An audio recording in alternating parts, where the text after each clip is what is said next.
Welcome to the Nakusp and Slocan circa 1906 role play video. This we'll have two sections today. One is on what is role play, and the last part will be a number of engineers that are participating in a role play session. So first off, what is role play? Role play is a merger of three different things. It starts with, from my experience in garden railroading, which is a very social experience where a lot of people get together. We watch some trains, we talk, we look at the garden. You could say it's a community type event. Secondly, it's a combination of prototype railroading following timetables and train orders and making trains arrive on places on time without accidents, which a lot of people will follow in the model railroad side. Thirdly, it's about having a purpose and your character engaging into the time frame. So Dungeons and Dragons is probably the best example of that, where people have a persona, they get into character, they have an objective. And what we're doing here is we're going to merge all three of those together and focus on the engineer. It will be an engineer's role play where the engineer is in 1906. The engineer has a crew. The engineer has an objective and a purpose. The engineer has to worry about other things happening around him in 1906. So the role play is to immerse the engineer and create an experience for him that basically is about who he might be in 1906.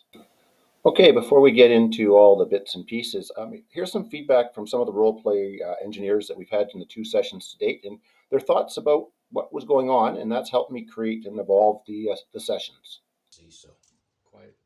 Yeah, I think that the scale, G scale lends itself to a little bit more of hurry up and wait, and which I Yeah. think is indicative of 1906. There was no technology, no CTC, and so I think, and no signals. So I think there's so much reliance on um, personnel and thinking on the fly, Yeah. which I think happened in 1906. Oh, a lot Stuff, of it. crap happened, Yeah. and so Yeah. people had to use experience and ingenuity to make it work, which is what we had to do. Yeah. Yeah. Right? What do we do when someone's running late? Oh, well, think about that. Get off the main, or Yeah. well, just uncouple your caboose and pull into here. And I think that is the fun part for me. The way it was set up at your G-scale layout, we would get a clearance form to go so far and perform the work, say in Roseberry, drop the empty ore train, but then instead of just looking further down your train order, you got a new clearance form to, say for instance, go caboose hop up and around to hills to turn around and come back to be going in the right direction to hook up to the loaded ore train in Rosedale to take it back to the Alamo. So what I liked was just physically watching the locos and the cars move, trying to be realistic in the movements, because that's where the enjoyment comes, and that puts you into Okay, good. 1906, right? And like I like the part about, like, I had missed over it, but about the brakemen on the ore cars, right? And I Oh, thought, yeah. well, that's kind of a cool little detail. You'd never get that on HO or N scale, No, you couldn't. right? No. And so those little things, animated pieces, those help you in 1906. I would never have thought of that without air brakes. Like Yeah. I've never thought about that because I've never dealt with 1906. Yeah, I think it was. Uh, what was impressive to me was the way you built the layout, that long, very high curved trestle that comes down from Denver Canyon, that's breathtaking. Operating a heavy locomotive on that is somewhat like it must have been on the real trestles, because that's way up in the air. It's a spindly wood trestle and it's a very heavy locomotive. That struck me. Went and picked it up, because part of that is the engineer has to think about the easiest, most efficient way where to position and pick up crew. Yeah. Oh, yeah. Right? Actually, And crew's more that's important not than the cars. something you think about. Like, why are you going to make your conductor or brakeman walk the length of a train, or are you going to pick them up on the way out? Having the characters was interesting, although that one fell and decapitated himself. So Well, as an engineer, there are 8 documents that you need to know to actually start participating in a role play. The first one is your persona. Who are you? How many years service? Where are you based out of? What train are you picking up today? And then a list of the day's activities. What are you going to be doing today? Next, you have to think about what is your value to the railway? What are the important things to this railway? In this case, there are 6 things that are important to the railway you need to pay attention to. Then you get a schedule. Well, your schedule tells you where your train should be at what time, and more importantly, what the other trains are doing so you stay out of their way. There's a set of special instructions that come along that are instructions that an engineer may know, but somebody just coming to participate in the role may not understand. So it helps them understand things they need to do to be an engineer in 1906.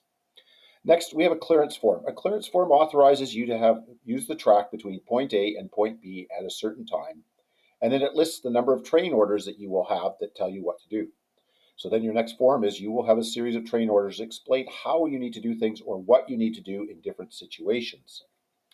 Then we have a register. In this case, we have to register our arrival and departure at Sandon, Three Forks, Rosebery, and Nakusp. This is so the dispatcher knows that trains are moving and if they're moving on schedule. And lastly, we have a hold table. This helps you understand we use a 1-to-4 time ratio, so this understands how long things took to do in 1906. So that helps people give a feel for how long or how fast they should move through the process. So with those 8 documents, you can now participate in a role play. Okay, we have Eric with number 52, the passenger train heading on the Sandon Hill upgrade at 4.5%. Here Eric is pulling out his train orders for Sandon, so he'll be ready to understand what he has to do when he comes to Sandon. Next, we have Jim Little with 1903, the ore train going downgrade from Alamo to Denver Creek. Jim's digging through his orders, making sure he understands what will happen at Rosebery. And next, we have Dave as the engineer of Extra 1155 eastbound freight heading from Rosebery up to Denver Canyon on the trestle. This was the trestle that Dave mentioned in the interview about feeling pretty real with the heavy engine on the light trestle. And as we see the cars come along, they're heavily weathered. What happens is when we see the caboose, we see the brakeman on the front of the caboose, and then when we get to the rear of the caboose, we have the conductor. So these are our 2 action figures.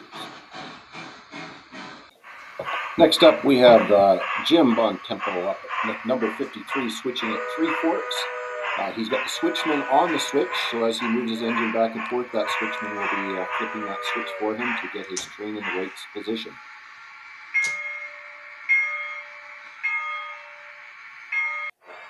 Okay, next up, we have Eric with number 51 at Rosebery. He's just pulling into Rosebery. When he stops, the conductor will leave the train and go to the agent's window to register on sheet. This is again in action. Next up, we have Dave running Extra 1155 eastbound freight at Slocan Junction. He's got his switchman on the switch, but there's 2 switches here, so the switchman needs to move back and forth as the train goes through this junction. Next up, we have Jim Little with engine number 1155 at Rosebery switching. He has his brakeman on top of the cars that are being uncoupled, and he is going to make a few switch maneuvers here to pick up the next portion of the train.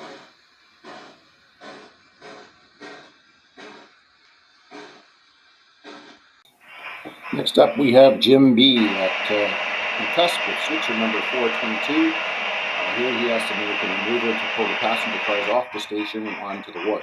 So he'll be working the switches with his switchman.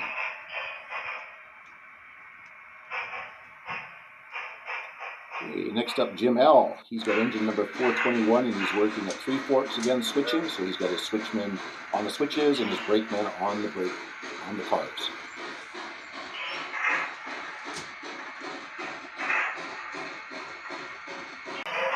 Lastly, we have Dave working the switcher at Rosebery. This is in between jobs for him. He's moving the ore cars from the siding onto the barge, and he'll have his brakeman riding the cars since there's no air brakes. That wraps up role play number 2 with Dave, Jim, and Eric being great engineers for the day, and we're off for the summer.